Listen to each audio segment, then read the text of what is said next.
بعد هو الأستاذ.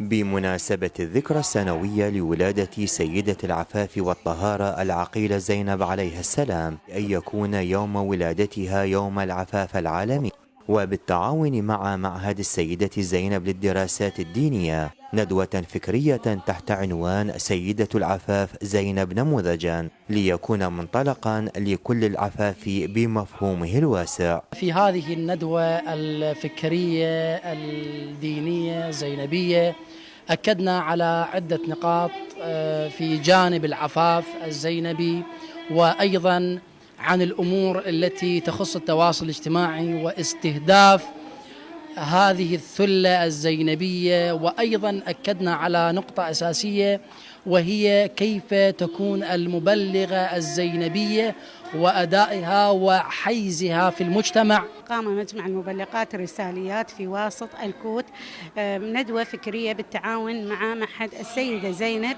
كان محور الندوة كيفية حياة السيدة زينب وكيف تكونين رسالية.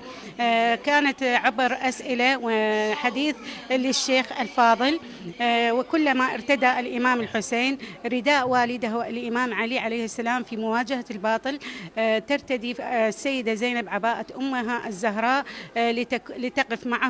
لتقف إلى جانبه.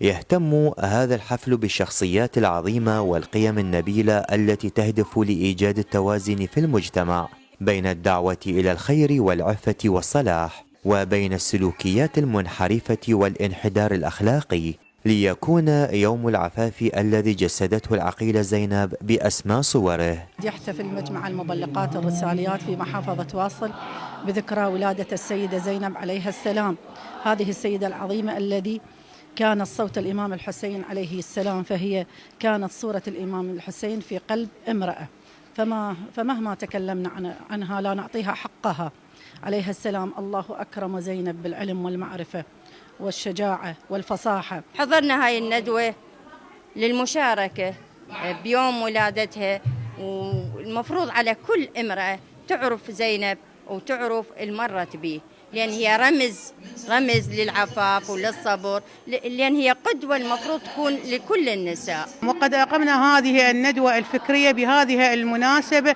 العطرة، مناسبة العفة والحياة، عفة السيدة زينب. من هنا ننطلق بدروس قيمة في عفاف السيدة زينب، وخير دليل على ذلك ما جرى في كربلاء وما أبدته من العفة والحياة والحفاظ على الحجاب.